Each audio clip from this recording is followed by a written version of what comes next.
동서독 간의 교역이 크게 늘어났는데요. 이 교역에는 촉진 요인과 장애 요인이 있습니다. 서독의 대동독 교역에 관해서 먼저 설명을 드리면요. 서독에게 있어서 동독과의 교역은 총 교역에서 약 2% 정도의 비중밖에 차지하지 않고 있습니다. 따라서 동독은 서독에게 제15위에 해당되는 교역 상대국이고요. 다른 나라와 비교한다면 핀란드 정도의 수준이라고 볼 수 있습니다. 그렇지만 이 교역량이 주로 중소기업이 담당하고 있기 때문에 중소기업 입장에서는 동독과의 교역이 큰 비중을 차지하고 있죠. 총 교역량에서 중소기업이 80%를 차지하고 있고요. 대기업은 약 20% 정도에 불과합니다. 당시 서독의 중소기업 7,000개가 동서독 교역에 참여하고 있었습니다. 따라서 서독 입장에서는 이 동독과의 교역을 정진하기 위해서 여러 가지 방안을 추진을 했는데요. 그 중에서 한 가지 여러분들께 소개해 드리고 싶은 것은 바로 플랜트 반출 금융지원회사라는 것입니다. 플랜트라고 하는 것은 일종의 생산 설비라고 할 수 있는데요. 거대한 기계나 생산 시설 같은 것이 바로 플랜트입니다.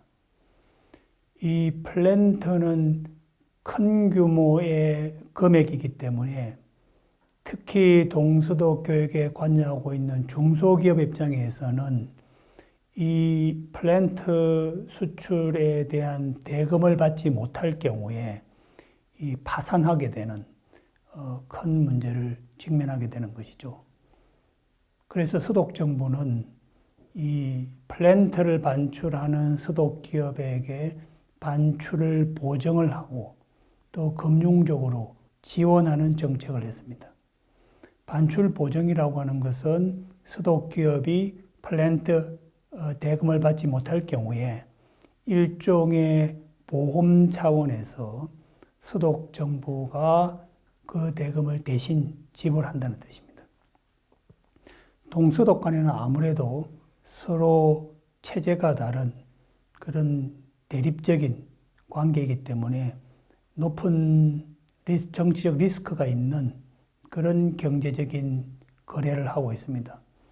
따라서 정부의 이러한 보정과 지원이 특히 서독의 중소기업들에게는 동독과의 교역을 하는데 큰 힘이 되었습니다. 반대로 동독의 입장에서는 서독과 교역을 추진한 이유는 무엇보다도 경제적인 이유 때문이었습니다. 2차 대전 이후 소련이 독일로부터 전쟁 배상금조로 동독으로부터 많은 생산 설비를 가져갔습니다. 또한 동독 지역은 서독 지역에 비해서 자연 자원이 좀 부족합니다. 그렇기 때문에 서독으로부터 석탄이나 철강 같은 많은 원자재 공급이 필요한 입장이었고요. 분단 이전에 동서독 간에 있었던 그런 상호 보완적인 생산, 경제 관계를 복원하기 위해서는 동서독 간의 교역이 절실히 필요했다라고 볼 수 있겠습니다. 아까 제가 서독 입장에서는 동독의 교역이 한 2% 비중이라고 했죠. 동독에게는 서독과의 교역 비중이 20%에 달합니다. 그렇기 때문에 동독에게는 서독이 소련 다음으로 제2의 교역국에 해당이 됩니다. 그리고 무엇보다도 서독과의 교역이 주는 이점은 바로 서방 국가와 교역할 수 있다는 것이죠. 일반적으로 동독이 다른 서방 국가와 교역을 할 경우에는 외화가 필요한데요. 서독과는 바로 바터 교역을 하고 또 서독 정부가 스윙을 제공하기 때문에 동독의 입장에서는 별달리 외화 없이도 서방의 상품을 수입할 수 있는 유리한 조건입니다. 동서독 교역의 긍정적인 효과에 대해서 말씀을 드리면 에르하르트 총리는 동서독 교역이 교량의 역할을 한다라는 교량 역할론을 주장했습니다. 에르하르트 총리는 보수 기민당 출신으로서 아데나워 다음 서독의 총리를 맡은 인물입니다. 그는 동서독 교역은 동독과 서독을 묶는 역할을 한다. 특히 동서독 주민들이 실감나게 서로 결합하는 느낌을 갖도록 한다는 것이죠. 즉 일반적으로 동서독이 함께 결합할 경우에 교역을 통해서 현 실생활에서 동서독 주민들이 통일을 느끼게 된다는 뜻입니다. 에르하르트 총리도 아데나워 총리와 마찬가지로 힘에 의한 통일, 그리고 경제력에 의한 통일을 주장했기 때문에 바로 동서독 교역이 통일 정책의 주요한 수단이라고 간주했습니다. 이러한 관점에서 본다면 동서독 교역은 정치적 분단은 현실적으로 인정할 수밖에 없지만 경제적으로는 통일성을 강조할 수 있는 주요한 효과를 가지고 있습니다.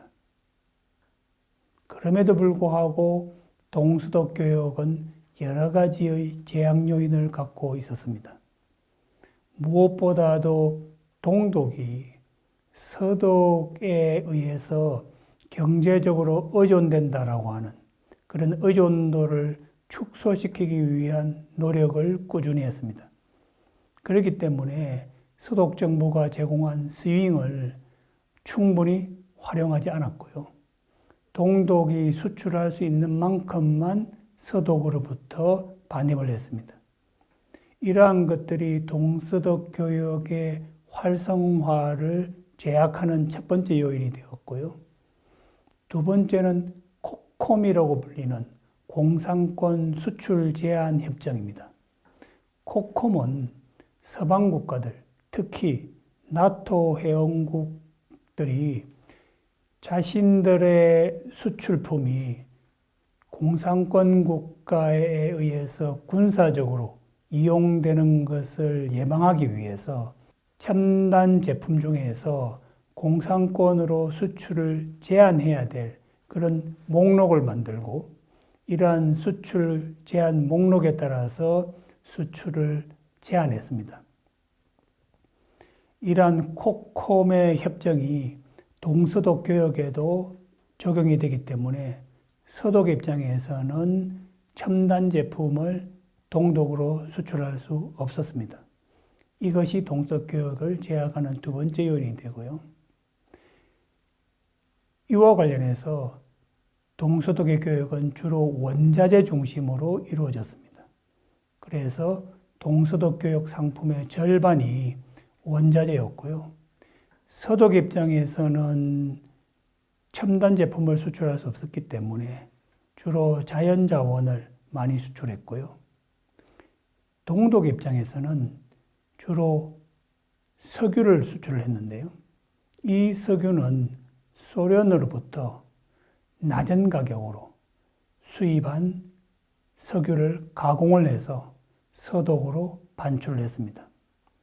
당시 소련은 사회주의 동맹국가를 위해서 국제 가격보다 낮은 우호 가격으로 석유를 제공했고요. 서독 입장에서는 당시 여러 차례의 석유 파동으로 인해서 국제 유가는 상당히 높은 상황이었기 때문에 동독으로부터 비교적 저렴한 석유를 수입할 수 있었습니다. 당시 동독이 서독에 수출한 석유는 총 반출량의 최고 23%에 달하는 높은 비중을 차지하고 있었습니다.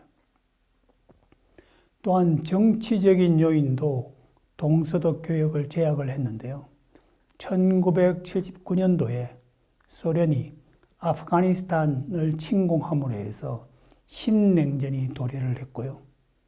당시 레이건 정부를 주축으로 해서 서방 국가들이 소련의 아프가니스탄 침공을 비판하고 동서독 간의 교역과 협력이 감소하게 되는 시기가 도래했습니다. 이러한 국제적인 환경에 따라서 서독 입장에서도 동독과의 교역을 자제할 수밖에 없는 그런 상황이었습니다.